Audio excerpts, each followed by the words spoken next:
قوتابیانی خۆشەویست، کۆمەڵگای بارزی ناحکومی هەروەکو پیشەی هەمیشەی پێشەنگ بووە لە بەرز ڕاگررتنی بۆنە نەتەوەییەکان و ئەمڕۆژ لە ڕۆژێکی پیرۆزدا بە پێویستی زانی و وەکو ئەرکێکی خۆی بۆ ڕاپەڕاندنی ئەنجامدانی بۆنەیەکی خۆشی کورد، ئەویش ڕۆژی جلوبەرگی نەتەوەی کووردە. قوتابیانی عزیز، هەموو نەتەوەیەک خاوەنی زمان و جلوبەرگی خۆیەتی و بەوەش لە نەتەوەیەکی تر جودا دەکرێتەوە. زمان چەندین نەتەوە هەیە کەوا بەوە لە یەکتری جودا دەکرێنەوە، کەوا زمانی تایبەت بە خۆیان هەیە و خاوەنی سەروەری زمانی خۆیانن، و لەگەڵ زمانیشدا دیارە جلوبەرگ کەوا دەبێتە هۆکارێکەوە نەتەوەیەک لە نەتەوەیەکی تر جودا بکرێتەوە، و مانەوەی هەموو نەتەوەیەک بەهۆی زمان و جلوبەرگەکەوەیەتی. بۆیە ئێمەش وەکو خۆمان وەکو کوردستان لەم ڕۆژە پیرۆزەدا جلوبەرگی کوردی دەپۆشین کە جوانترین شێوازی هەیە و بە چەندین شێواز لەبەر دەکرێت. دەی مانگی ئادار ئەو ڕۆژەیە کە هەموو ساڵێک ئێمە جلوبەرگی کوردی دەپۆشین و بە هەموو ڕەنگەکان و بە هەموو دیالێکتەکان ئەم جلوبەرگانە دەپۆشین. بێگومان ئەمە شێواز و دابوونەریتی خۆی هەیە. بۆیە لێرەوە پیرۆزبایی لە هەموو قوتابیان و هەموو مامۆستایان دەکەین و هەموو کوردێک لە هەموو شوێنێکی جیهاندا. سەرەتای ئاهەنگەکەمان بە بەرزکردنەوەی ئاڵای کوردستان و سرودی ئەی ڕەقیب دەست پێ دەکەین، هەمومان بەو ماوەی خولەکێک دەستمان لەسەر دڵمان فەرموون.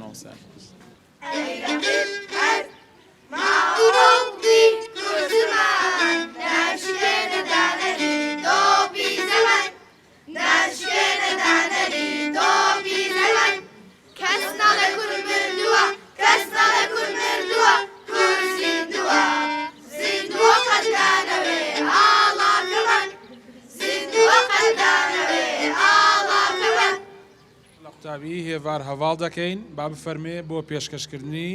شعرێک فەرمووی. دەمەوێت شعرێکتان پێشکەش بکەم بە ناونیشانی هەر کوردم لە نووسینی مامۆستا هەژاری مکریانی. هەر کوردم دەربەدەر یان لە ماڵی خۆم،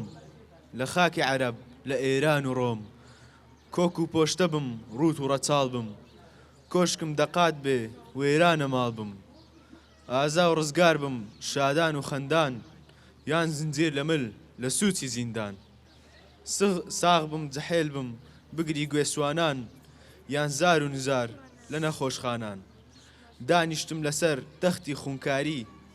یان لە کۆڵانان بکەم هەژاری، کوردم و لە ڕێی کورد و کوردستان، سەر لە پێناوم گیان لە سەردەستان، بە کوردی دەژیم بە کوردی دەمرم، بە کوردی دەیدەم وەڵامی قەبرم، بە کوردی دیسان زیندوو دەبمەوە، لەو دنیاش بۆ کورد تێ هەڵدەچمەوە،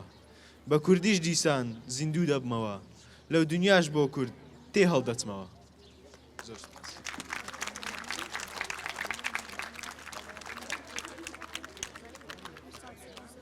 زۆر سپاس بۆ قوتابی هێوار هەواڵ بۆ خوێندنەوەی و شعرە جوانە. ئێستاش سرودی خوایە وەتەن ئاواکەی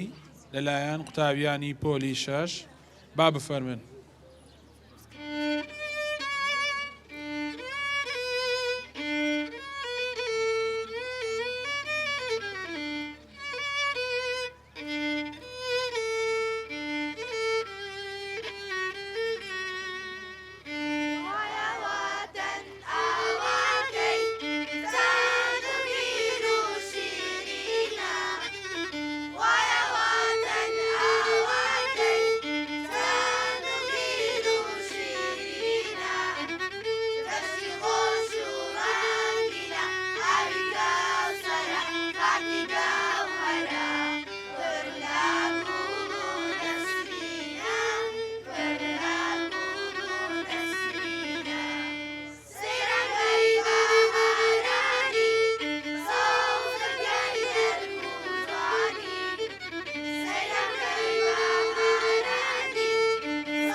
ئێستاش داوا لە گروپی هەڵپەرچێ دەکەین با بفەرمونون بۆ پێشکەشکردنی چالاکی خۆیان با بفەرمونون فەرموون.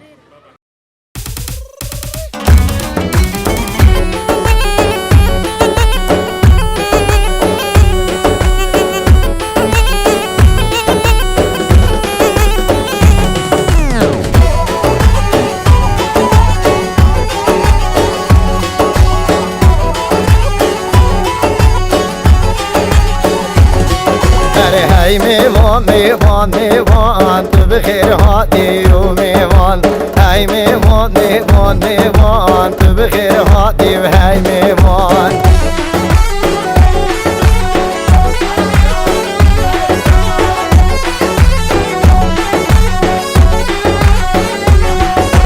دیوار و رقم برینه او تیر ماچی جوان لیوان دیوار و رقم برینه او تیر ماچی جوان لیوان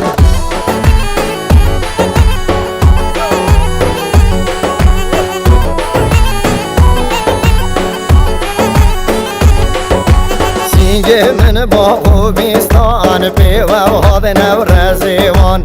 او شب میوانی من به دل خوب بگیر سیوان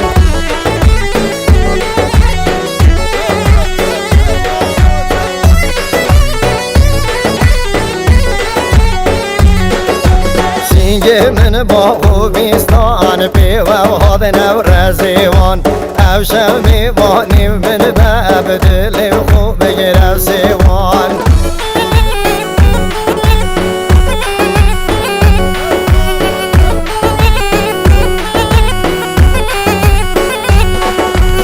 به میوانی و زریه و یار غلامی و دو میوان او شب از آلی بیه و ای میوان میوان میوان یاد من و دلی و که من او شب میوان بنول بر می بجنه و از یارا دم میوان دست پا میگردنه و ای میوان میوان میوان بیو خالال بن چنه و از گوری و دو های میوان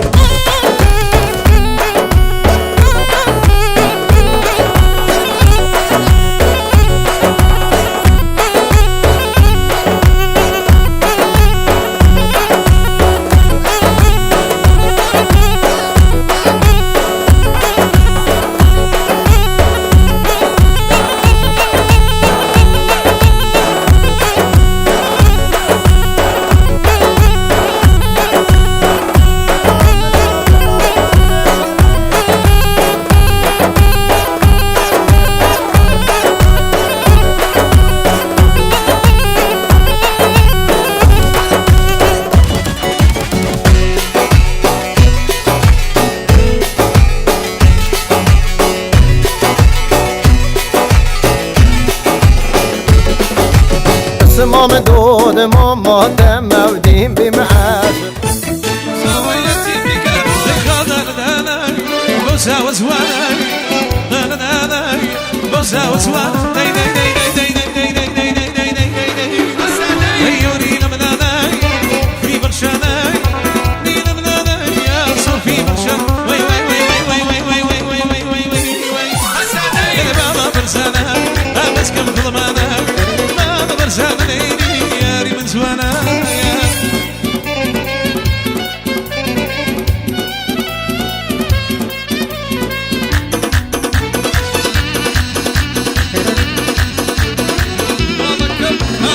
سايو دستاي كان نصيبك